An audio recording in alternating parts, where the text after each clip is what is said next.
நான் ஒரு 34 வருஷம் ஆசிரியராக இருந்தேன். இந்த கடைசி வகுப்பு இருக்கும் பார்த்தீங்களா, 3 to 4, 3லேருந்து 4 மணி வரைக்கும் ஒரு வகுப்பு இருக்கும். அந்த வகுப்பை நடத்துகிற மாதிரி ஆசிரியனுக்கு ஒரு அவஸ்தை வேறு எதுவுமே கிடையாது.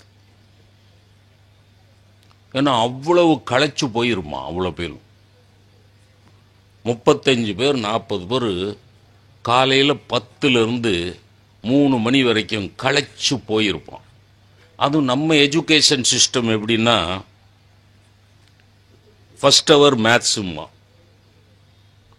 அடுத்தவர் தமிழும்மா, அதுக்கு அடுத்தவர் ஃபிசிக்ஸும்மா,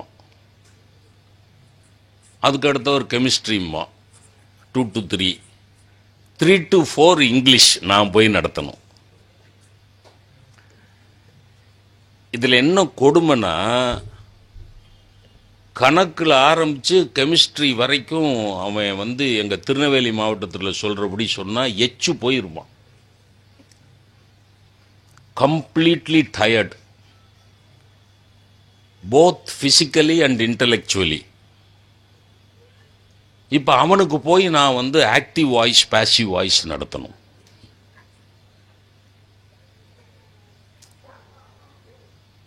நான் போன உடனே எப்பவுமே பயலுள்கிட்ட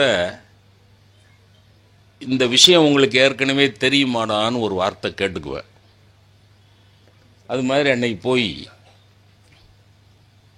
my dear boys, I think you know something about voices அப்படின்னேன். அதான் வாய்ஸ் பற்றி உங்களுக்கு தெரியுமா? கிராமர் எத்தனை மணிக்கு? 3 to 4.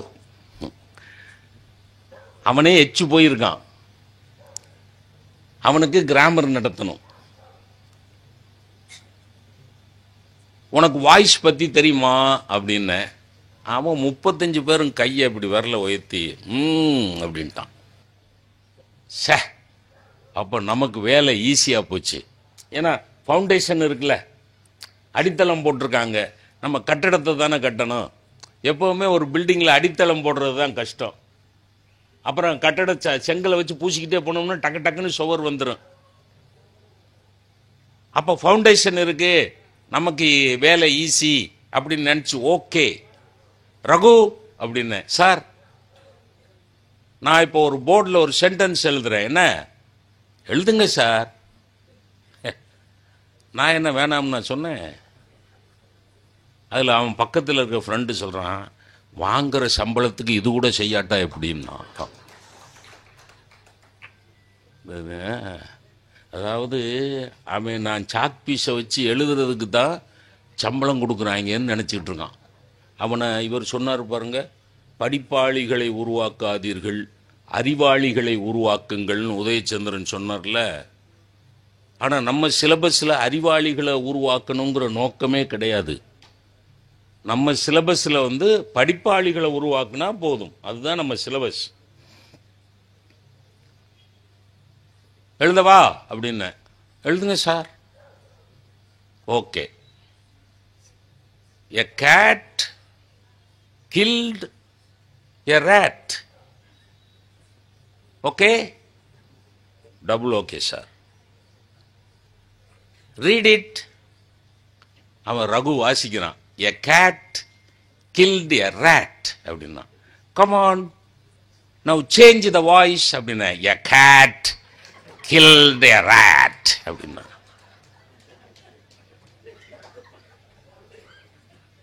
என்னடா செஞ்ச? நீ தானே வாய்ஸை மாற்ற சொன்னான்னா. ஆனால் அவன் செஞ்சது தப்பும் இல்லை. ஏன்னா வாய்ஸ்னா குரல்னு ஒரு அர்த்தம் இருக்கு இல்லையா?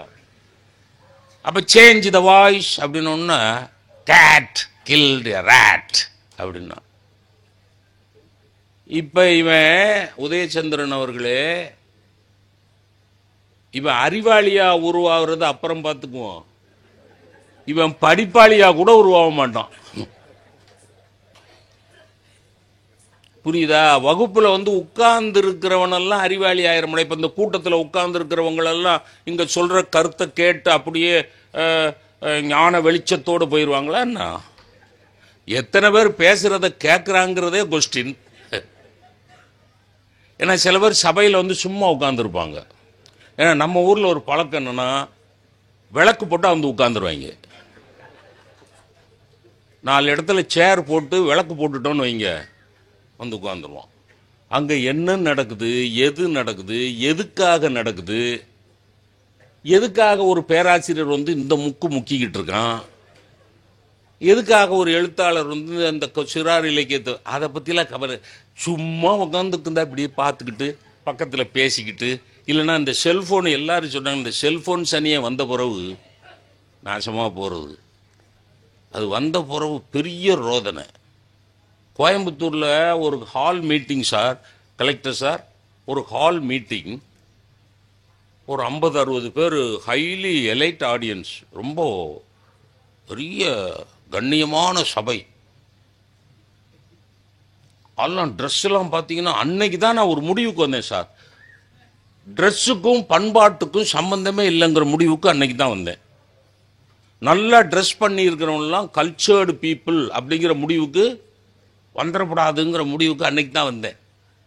கரெக்டாக 2வது வரிசையில் ஒரு ஆள் நல்ல ட்ரெஸ் பண்ணிட்டு கோட்லாம் போட்டு ஃபுல் சூட், கால் மேலே கால் போட்டுட்டு நான் பேசிக்கிட்டு இருக்கிறேன். அவர் இருந்தா இப்படி உட்கார்ந்துருந்தார். பேசிக்கிட்டே இருக்கிறவன் நல்லா கவனிக்கிறார் போல் இருக்கு, ஊன்றி கவனிக்கிறார் போல் இருக்கு. அதை கை ஊன்றி கவனிக்கிறார் போல் இருக்கு அப்படின்னு நம்பிக்கையோட நான் பேசிக்கிட்டு இருக்கிறேன். திடீர்னு பேச்ச நிறுத்தப்பான்னார். பேச்ச நிறுத்தப்பானோன்னா நான் பேத்து உருத்து, என்னடா இவ்வளோ பெரிய மனுஷன் கோட்டு பேண்ட்லாம் போட்டு பேச்ச நிறுத்த சொல்கிறானே. அதில் என்னென்னா, ரொம்ப சாஃபிஸ்டிகேட்டடாக ஒரு இன்ஸ்ட்ருமெண்ட் வச்சுருக்கான் அவன். இந்த செல்ஃபோன் இந்த மாதிரிலாம் மொக்கையா இல்லை, சின்னதாக அவன் கையில் வச்சிருக்கதே எனக்கு தெரியல. அவன் இப்படி வச்சுக்கிட்டு இருந்தது, கையை ஊன்றி ஏன் பேச்ச கவனிக்கல, அவன் எவன்ட்டையோ பேசிக்கிட்டு இருக்கான். அங்கேருந்து அவன் என்னமோ சொன்ன உடனே இவன் அவன்கிட்ட சொல்லியிருக்கான், பேச்ச நிறுத்துறா, நீலாம் ஒரு மனுஷன் பாருங்க. எனக்கு எப்படி இருக்கும், ஏன்னா அவர் கையில் செல்போன் இருக்கு எனக்கு தெரியல. நீலாம் ஒரு மனுஷன், 15,000 ரூபா 30ஆம் தேதி தாரேன்னு சொல்லி வாங்கினீங்களடா, வாங்கினீல்ல? 30ஆம் தேதி கழிஞ்சு எத்தனை நாள் ஆச்சுடா, கொடுத்தியா? நீ சொன்ன வாக்க காப்பாத்தாதவன்லாம் என்னடா பேச்சு உனக்கு, என்னடா பேச்சு, பேச்சை நிறுத்துறா அப்படின்னு. அப்புறம் உள்ள வச்சுட்டார். அப்புறம் தான் நான் பார்த்தா, ஆஹா நம்மள்கிட்ட இல்லை செல்போனில் பேசியிருக்காரு அப்படின்ட்டு மறுபடியும் ஐ மஸ்டர்ட் மை கரேஜ், தைரியத்தை எல்லாம் சேகரித்து மறுபடியும் பேச ஆரம்பிச்சு. அதில் கூத்து அது இல்லையா, பேசிட்டு ஒரு 15-20 நிமிஷம் பேசிட்டு இறங்குறேன். ஒரு 35 வயசு பொண்ணு வந்து, ப்ரொஃபஸர் என்னை விட வயசில் மூத்தவங்க, உங்களுக்கு அறிவுரை சொல்கிற அளவுக்கு எனக்கு தகுதி கிடையாது, இருந்தாலும் சொல்கிறேன், இவ்வளவு பெரிய படிப்பு படிச்சிருக்கிறீங்க, இவ்வளவு பெரிய பேச்சாளராக இருக்கிறீங்க, பல மேடைகளில் பேசுகிறீங்க, உங்களுக்கு நான் சொல்லக்கூடாது, இருந்தாலும் சொல்கிறேன், யார்கிட்டையாவது கைமாத்து வாங்கினா திருப்பி கொடுத்துருங்க. அப்படின்னா அவன் 5வது வரிசையில் உட்காந்து அவன் என்ன முடிவுக்கு வந்துட்டா, அந்த ஆள்கிட்ட நான் ஒரு 15,000 வாங்கிட்டு திருப்பி கொடுக்கல போல் இருக்கு, அதனால தான் அந்த ஆளு வாய மூடுறா பேச்சை நிறுத்துறாங்கிறான் போல் இருக்கு அப்படின்னு நினைச்சிட்டு. சார், சபைங்கிறது கண்ணியமான மனிதர்களால் நிரப்பப்பட வேண்டும். மேடை என்பது மேடாக இருப்பதால் மேடை அல்ல, மேன்மையான விஷயங்கள் பேசப்படுவதால் மேடை. விஷயத்தை பேசுறதுனால ஒருத்த தெளிஞ்சிருவானா? சார், சாப்பிட்டா சாப்பிட்டது ரத்தம் ஆகணும், படிச்சா படிச்சது அறிவாகணும். பேச்சுக்கு வந்து உட்கார்ந்தா பேச்சை கேட்டு திரும்பி போகிற போது தன்னிடத்தில் இருந்த அறிவை விட 1 இன்ச்சு அதிகமாக அறிவோட போகணும். அப்போதான் கனவு மெய்ப்படும். நீங்க வகுப்புல வந்து உட்கார்ந்துக்கிட்டு சார் 2 இடம் தான் சார், இந்த எவ்வளவு நேரம் பேசணும்னு தெரியல, அது 9 மணி வரை ஆயிப்போச்சு. அது பெரிய கொடுமை. அது ஒரு குடும்பத்தில் கடைசி பிள்ளையா பிறக்கவும் கூடாது, ஒரு கூட்டத்தில் கடைசி பேச்சாளனா வரவும் கூடாது. அது நீங்க பேசணும், இல்லைன்னா கூட்டம் கலைஞ்சிரும். என்னைய ஒரு ஆள் பாராட்டினான். ஒரு ஊர்ல பேசிட்டு இறங்கினோன்னா, சார் சில்வர் டங்டு சீனிவாச சாஸ்திரி பேச்சுனா அப்படி பேசுவார் சார், இங்கிலீஷ் அப்படி பேசுவார் சார். அவர் இல்லை சார், செத்துட்டார் சார். அதுக்கப்புறம் திருவி கல்யாண சுந்தரம் முதலியார் தமிழ் பேசினார்னா அவனும் போயிட்டார் சார்.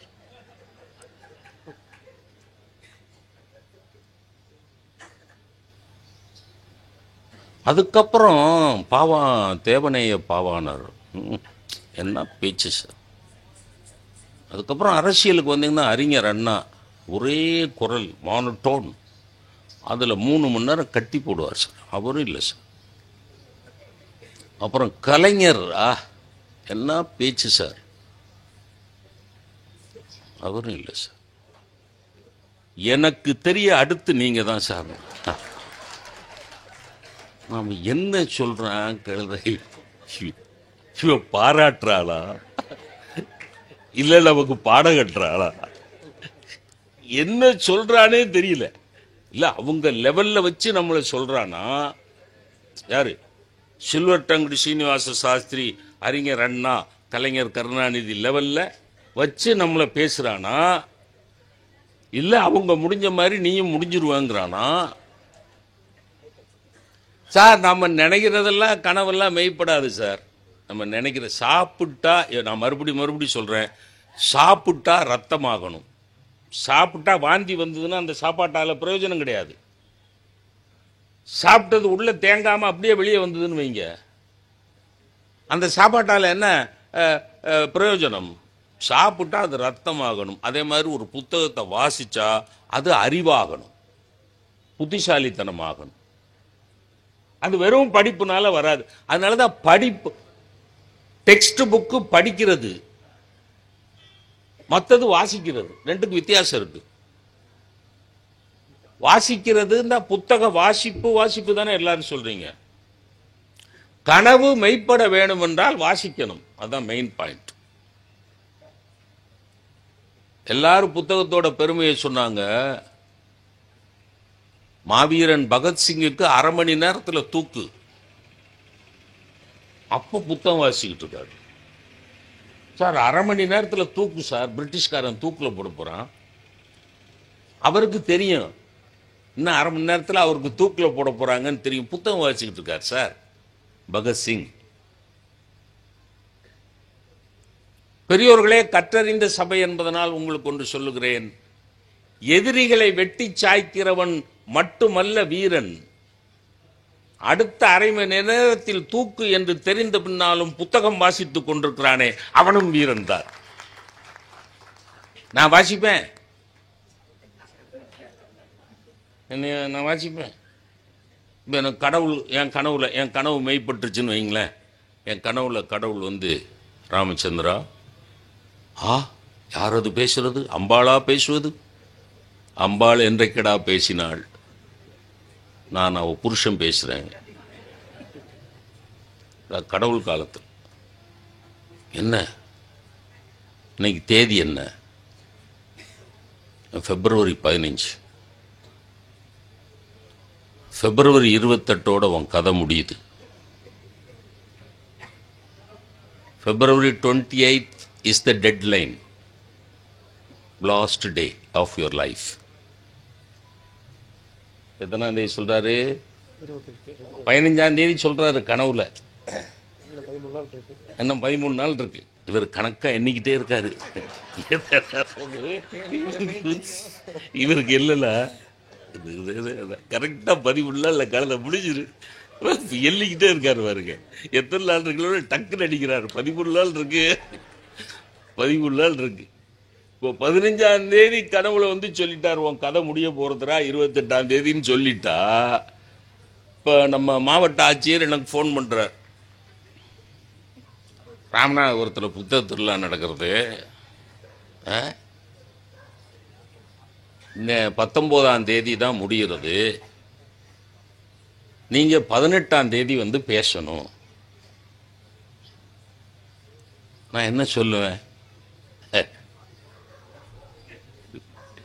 ஏன் சார் என்ன சோதிக்கிறீங்க?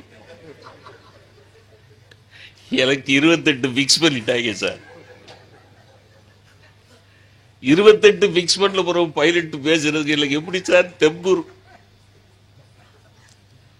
அழுவேன் போன்ல. அவர் சொல்றாரு, மனசை தைரியப்படுத்திக்கங்க. யாரு? மாவட்ட ஆட்சியர். மனசை தைரியப்படுத்திங்க. நீங்க பல்ல கடிச்சுக்கிட்டு ராமநாதபுரத்துக்கு வந்து பேசினீங்கன்னா உங்களுக்கு ஹவு டு லிவ் லாங்கர்னு புத்தகம் கொடுப்போங்க. எப்படி? அவன் 28 பிக்ஸ் பண்ணிட்டாங்க. 28 பிக்ஸ் பண்ண பிறகு 18ஆம் தேதி வந்து பேசுனா பேசுவனா சார்? பேச மனசு வருமா? என் பஞ்சாயத்து சொன்னா சிரிப்பா சார்? 18ஆம் தேதி புத்தக திருவிழால போய் பேச போறப்போ எப்படியும் 28ஆம் தேதி போற சார். அடுத்த அரை மணி நேரத்தில் தூக்குன்னு தெரிஞ்சு ஒருத்தன் புத்தகம் வாசிக்கிட்டு இருந்தான்னா அவன் மாவீரன் அல்லவா? அவனுடைய கனவுதான் சார் இந்திய நாட்டோட சுதந்திரம். பலிச்சதா இல்லையா? மெய்ப்பட்டதா இல்லையா? மார்ட்டின் லூதர் கிங்கோட மிகச்சிறந்த பேச்சு என்ன தெரியுமா? ஐ ஹாவ் எ ட்ரீம் அப்படின்னு ஆரம்பிக்கும் அந்த பேச்சு. ஐ ஹாவ் எ ட்ரீம் அப்படின்னு ஒரு பேச்சு ஆரம்பிக்கும் மார்ட்டின் லூதர் கிங். அந்த பேச்சில் அவர் சொன்ன என்ன தெரியுமா? எனக்கு ஒரு கனவு இருக்கிறது. என்ன கனவு தெரியுமா? என் இனத்தைச் சேர்ந்த கருப்பின குழந்தைகளும் அமெரிக்க இனத்தைச் சேர்ந்த வெள்ளை இன குழந்தைகளும் உட்கார்ந்து அமெரிக்காவின் அரசியலை, பொருளாதாரத்தை பேசுவார்கள் கலந்து. அதுதான் என்னுடைய கனவுனா. அது நிறைவேறியது. ஒபாமா வந்தாரா இல்லையா? ஏன்னா திருவிழா அப்படின்னாலே கோவில்ல நடக்கிறது. இன்னும் சொல்ல போனால் ஒரு ஆச்சரியமான விஷயம் என்ன தெரியுமா? மதங்கள் சார்ந்த பண்டிகைகள் திருவிழாக்களாக கொண்டாடப்படுவதுதான் முந்தைய வரலாறு. மாவட்டந்தோறும் புத்தக திருவிழாவை நடத்த வேண்டும் என்று ஒரு புதிய திராவிட மாடல் அரசு இதையும் சாதிக்கும் என்று மாண்புமிகு தமிழக முதல்வர் அவர்கள் இதற்கான ஏற்பாட்டை, உத்தரவை அளித்து மாவட்டந்தோறும் இந்த திருவிழாவை நடத்த சொல்லியிருக்கிறார்கள். அது மிக பிரம்மாண்டமான மகிழ்ச்சிக்கும் வரவேற்புக்கும் உரியது. மாண்புமிகு தமிழக முதல்வர் அவர்களுக்கு முதலில் என்னுடைய நன்றி கலந்த வணக்கத்தை தெரிவித்துக் கொள்வதிலே மகிழ்ச்சி அடைகிறேன். நிறைய தாய்மார்கள் வந்திருக்கீங்க. ஒரு தாய் நினைத்தால் ஒரு தரமுள்ள மனிதனை உருவாக்க முடியும். நீங்க தான் அந்த புஸ்தகம் வாசிக்கிறத பிள்ளைகளுக்கு சொல்லிக் கொடுக்கணும், ஊக்கப்படுத்தணும். நம்ம எப்ப பார்த்தாலும் அந்த பிள்ளைக்கு எது பிடிக்கலையோ அதுதான் முதல்ல கேட்கிறோம். ஹோம்ஒர்க் எழுதிட்டியான்னு கேட்காதீங்க தயவு செஞ்சு. அவன் நம்மளை எதிரி பார்க்குற மாதிரி பார்க்குறான். ஒரு நல்ல கதை புத்தகம், மனதை பண்படுத்துகிற புத்தகம். இப்ப கூட நகர்மன்ற தலைவர் அவர்கள் ஒரு ஏராளமான புத்தகங்களை சிறை கைதிகளுக்காது, சிறையில் இருக்கக்கூடியவர்களுக்கு புத்தகத்தை கொடுக்கிறார். ஏன் தெரியுமா? மனச்சிறையில் இல்லாத காரணத்தினால்தான் அவர்கள் நிஜ சிறைக்கு சென்றிருக்கிறார்கள். ஒருவேளை அவர்களுக்கு ஒரு மனமாற்றத்தை உருவாக்கினால் மீண்டும் மனிதர்களோடு சேர்ந்து வாழ்வதற்கு ஒரு வாய்ப்பு கிடைக்கும் என்பதற்காகத்தான் இந்த புத்தகத்தையே அவர்களுக்கு கொடுத்திருக்கிறார்கள். அவ்வளவு பெரிய விஷயம்.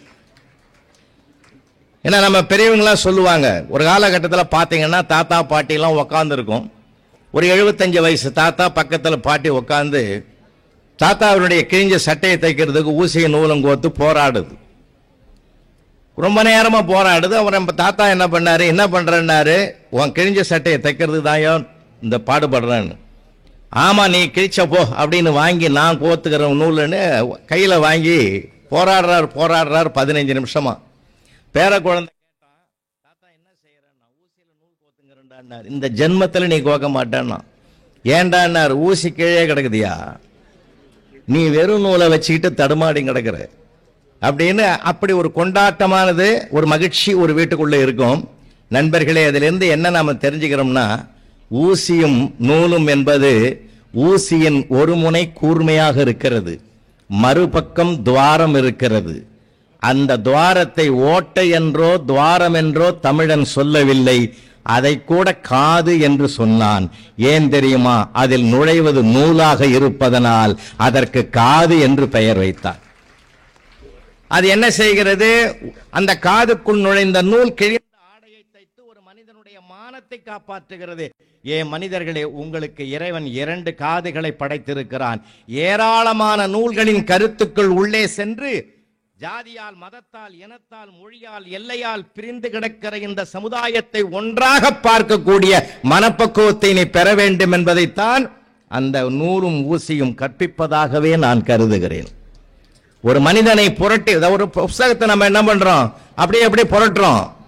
புரட்டிய புத்தகத்தை மூடிய பிறகு அந்த புத்தகம் நம்மை புரட்ட வேண்டும். அதுதான், அவ்வளவு ஆற்றலும் சக்தியும் வல்லமையும் அந்த புத்தகத்தில் இருக்கிறது. பாட புஸ்தகம் என்பது அது வேற, அது ஒரு பட்டத்தை கொடுப்பதற்கு மட்டுமே பயன்படக்கூடியது. அப்போ ஒரு மனிதனுடைய வரலாற்றை, ஒரு அறிஞருடைய வரலாற்றை, ஒரு தலைவருடைய வரலாற்றை எதன் மூலமாக தெரிந்து கொள்கிறோம்? வாசிப்பின் மூலமாகத்தான் அதை உள்வாங்கி உணர்ந்து கொள்கிறோம். அன்பானவர்களே, ஒவ்வொரு எழுத்துக்கும் ஒரு வலிமை உண்டு. அதனால்தான் மகாகவி பாரதி சொன்னான், எழுத்தும் தெய்வம் எழுதுகோலும் தெய்வம் என்று சொன்னான். வந்தே மாதரம் என்ற 2 வார்த்தைகள் எவ்வளவு ஒரு உத்வேகத்தை கொடுத்தது ஒரு காலகட்டத்தில். என்று தனியும் இந்த சுதந்திர தாகம், என்றும் அழியும் எங்கள் அடிமையின் மோகம் என்ற 2 தொடர்களை தந்தானே வையகத்துக்கு மகாகவி பாரதி. அது எப்படிப்பட்ட ஒரு உருக்கத்தை உலகத்துக்கு, இந்தியாவுக்கு தந்தது? சிந்தித்து பார்க்க வேண்டும். வெள்ளையனே வெளியேறு என்ற வாசகம் எத்தனை செய்தித்தாள்களில் வந்தது. அந்த தேச புரட்சிக்கு அந்த சொல்தானே காரணமாக இருந்தது. அதனாலதான் பிள்ளைகளுக்கு நல்ல வார்த்தைகள், என மனிதனை தீர்மானிப்பது மனம். நிலம் பண்பட்டால் நெல் விளையும், மனம் பண்பட்டால் நல்ல சொல் விளையும். அப்போ ஒரு மனிதனுடைய மனதை பண்படுத்துவது எது என்றால், அந்த மனதை உழுது அதை செம்மைப்படுத்தி அதில் நல்ல சிந்தனைகளை உருவாக்குகிற ஆற்றல் ஒவ்வொரு புத்தகத்திற்கும் இருக்கிறது. அந்த வலிமையான புத்தகங்களை பிள்ளைகளுக்கு வாங்கி கொடுங்கள். தயவு செஞ்சு எல்லா பிள்ளைகளும் இங்க பாருங்க, பெண் பிள்ளைகள்லாம் அழகா பாடிச்சிங்க. ஒரு சின்ன தடங்கள் இல்லாம கூட அந்த பிள்ளைகள் தாய்மொழி வாழ்த்தை, தமிழ் தாய் வாழ்த்தை அவ்வளவு அழகாக பாடினாங்க. பாடின அந்த பிள்ளைகளுக்கு ஒரு கைத்தட்டு கொடுக்கணும். ஏன்னா பெண் பிள்ளைகளுக்கும் ஆண் பிள்ளைகளுக்கும் வித்தியாசம் இருக்கு. நான் பல ஆண்டுகள் ஆசிரியர், 36 ஆண்டுகள் ஆசிரியர் பணியில் இருந்தவன், அதனால சொல்றேன். 2006 மேதகு அப்துல் கலாம் அவர்களோடு சந்தித்து 2 நாட்கள் ஐயாவோட இருந்தவன். எதற்காக சொன்னா, பிள்ளைகளை நான் நேசிக்கிற போது நான் புரிஞ்சுக்கிட்ட உண்மைகள் பல. ஆண் குழந்தைக்கு பெண் குழந்தைக்கு வித்தியாசம் இருக்கு.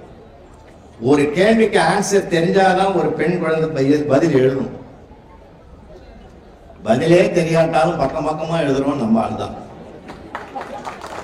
சூப்பரா எழுதுவோம்.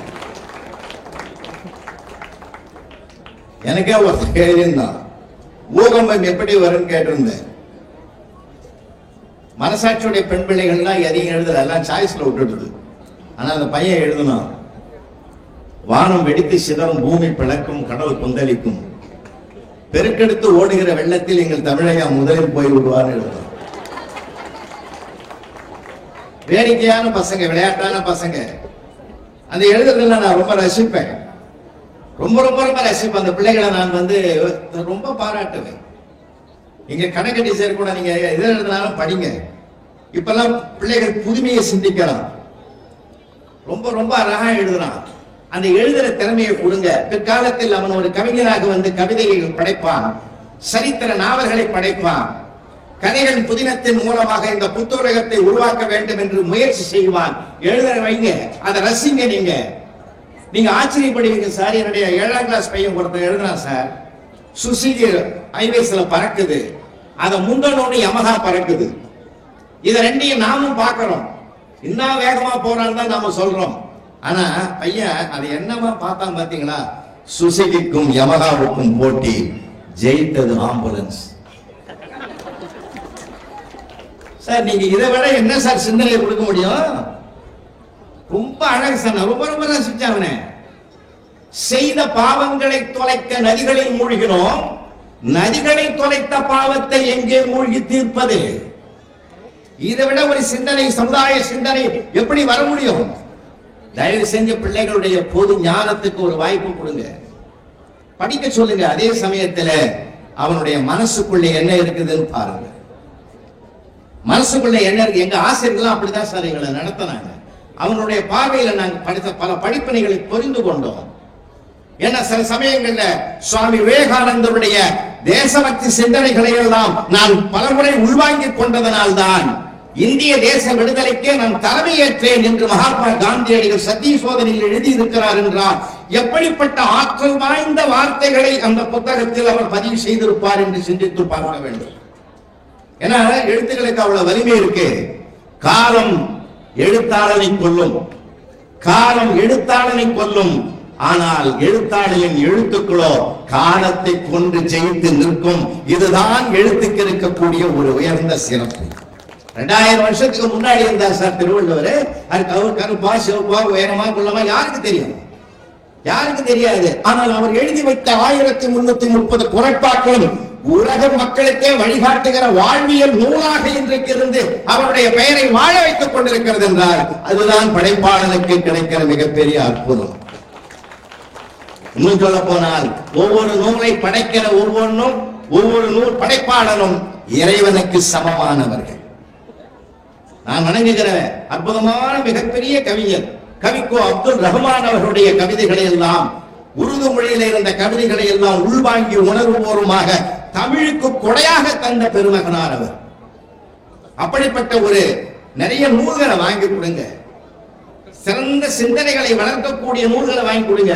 ஏன்னா மனிதனை தீர்மானிப்பது மனம் என்றால் காலால் நடக்கிற கால்நடைகளுக்கு கால்நடைகள் பேரு, நமக்கும் காலால் தான் நடக்கிறோம். ஆனால் நமக்கு மனிதன் ஏன் பேரு? காலை விட மனதால் நடக்கிற மகத்துவத்தை நாம் பெற்றிருப்பதனால் மனிதன் என்பது மனம் என்ற சொல்லிலிருந்து தான் வந்தது என்றால் அந்த மனதை செம்மைப்படுத்துகிற மிகப்பெரிய அருமையும் பெருமையும் நூல்களுக்கு மட்டும்தான் வாய்க்க பெற்றது. சாதாரணமான விஷயம் இல்லை. விளையாட்டாக சொல்றாங்க, தாமிரத்தில் ஒருத்தர் புத்தகம் எழுதினார். அவருக்கு ஒரு விழாவே நடத்தினாங்க. விழாவை நடத்தி அவருக்கு 1 லட்சம் ரூபாய் பரிசு கொடுத்தாங்க மேடையில. அவர் என்ன பண்ணாரு, தன்னுடைய சம்சாரத்தை கூப்பிட்டாரு மேடையில, இந்த 1 லட்சம் ரூபாய் உனக்கு தான் பொருந்தும் கையில கொடுத்து பாராட்டினார்.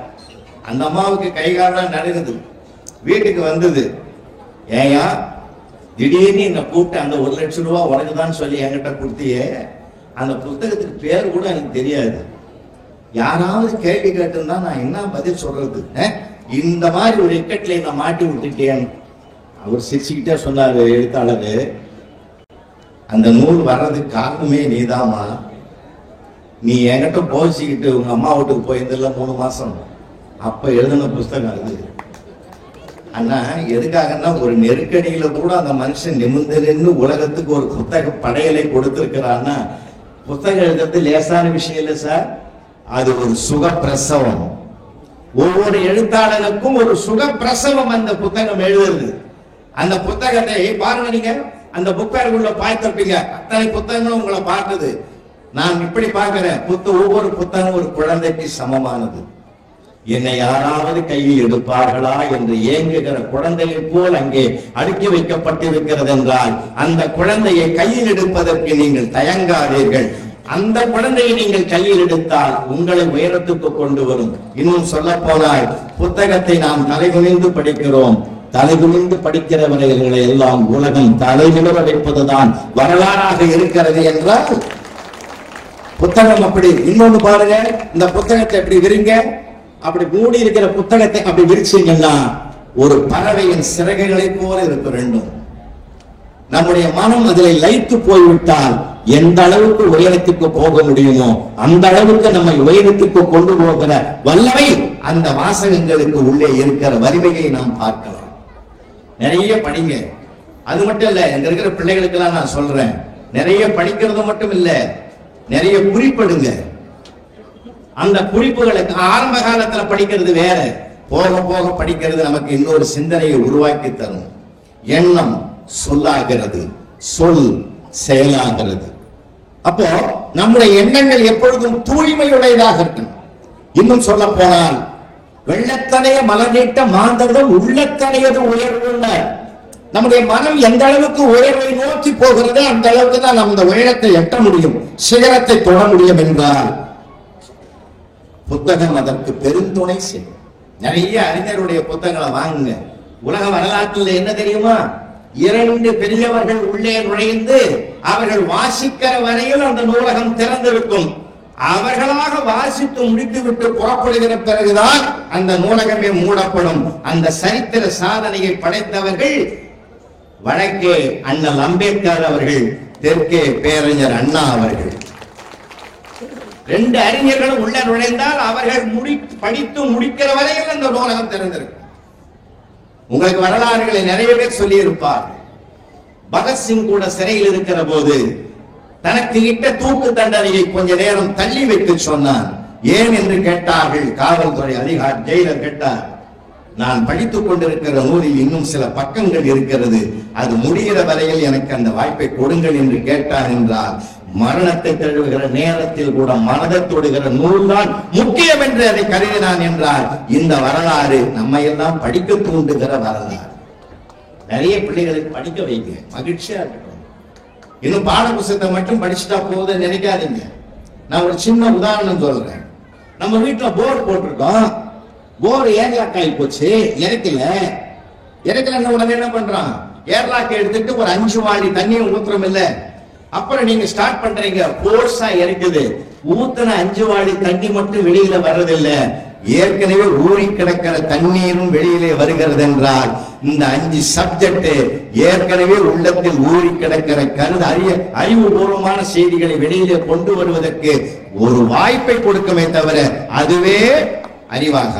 நிறைய பிள்ளைகளை படிக்க வைங்க, தூண்டுங்க, ஆசைப்பட வைங்க. இந்த புத்தகத்தை பண்றா, திருக்குறள் தினம் ஒரு திருக்குறளை பண்றா, தினம் ஒரு திருக்குறளை பெறா, 1330 குறளை படிச்சா தமிழ்நாடு அரசாங்கத்துக்கு முதலமைச்சர் அறிவிச்சிருக்கிறார், ஒரு 25,000 உனக்கு கிடைக்கும்டா.